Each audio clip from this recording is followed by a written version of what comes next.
ஏங்க இப்பெல்லாம் முன்ன மாதிரி என்கிட்ட பேசவே மாட்டீங்க? கல்யாணம் ஆன புதுசுல நல்லா பேசுவீங்க, இப்பெல்லாம் பேசவே மாட்டீங்க. அப்படியா?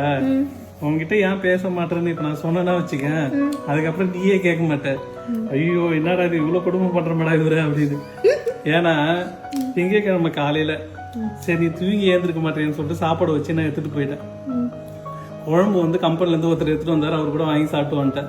சாயந்தரம் கேட்டேன், என்னங்க சோறு மட்டும் வச்சு எடுத்துட்டு போய்க்கிறீங்க, குழம்பு எப்படிங்க சாப்பிட்டீங்க அப்படின்னு. அதுவா ஃப்ரெண்டு எடுத்துட்டு வந்தான், அதை சாப்பிட்டேன். உனக்கு அடுத்த வீட்டு குழம்பு பிடிக்குது, என் வீட்டு குழம்பு இனிக்குதா, நீ தினமும் அவங்ககிட்டே போய் சாப்பிடு அப்படின்னு சொல்றேன். திங்கக்கிழமை இப்படி சொன்னேன்னு சொல்லிட்டு செவ்வாய்க்கிழமை காலையில ஏந்து தாமரை ஏதாவது சமைச்சு கொடு தாமரை அப்படின்னு சொன்னா, நான் உனக்கு என்ன வேலைக்காரியா, தினமும் ஏந்து உனக்கு நான் சமைச்சு கொடுக்கணும், ஏன் போய் நீ ஒரு நாள் வெளில சாப்பிட்டா உனக்கு ஆகாதா அப்படின்ற.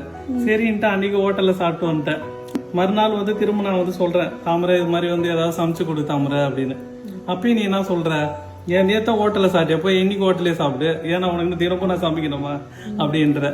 சரி இப்படிதான் இப்படி போதேன்னு சொல்லிட்டு புதன்கிழமை வந்து செவ்வாய் புதன்கிழமை போயிச்சா 3 நாள் ஆயிடுச்சுன்னு நினைக்கிறேன்.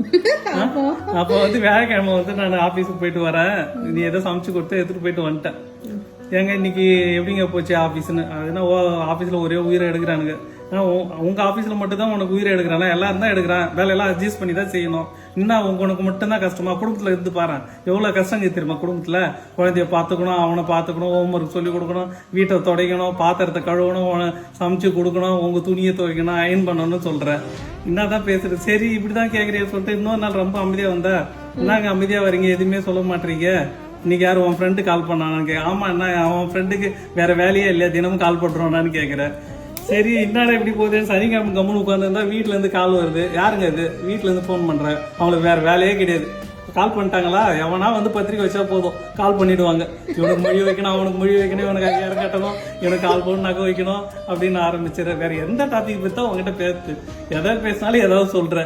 இதுக்கப்புறம் எந்த டாபிக் பத்தி உங்ககிட்ட பேசு, நீயே சொல்லு. ரஜினிக்கு 250 கோடி சம்பளம் கொடுத்தாங்களாம், படம் வரலையா, இதை பத்தி நீ என்ன நினைக்கிற? இதான் நம்ம பேசணும், சண்டை வராம பேசணும். பேச மாட்டேங்க இதுக்கப்புறம் இல்ல.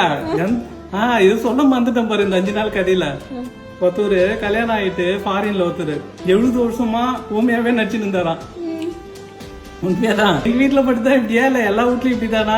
டெய்லியும் எதை சொன்னாலும் அதுக்கு ஏதாவது ஒரு கதை சொல்றாங்க, அதுக்கு ஏதாவது ஒரு கொஸ்டின் கேக்குறாங்க, ஏதாவது ஒரு நோனா ஓட்டம் சொல்றாங்க. என்ன டாபிக் தான் பேசுறது ஒய்ஃப் கிட்ட?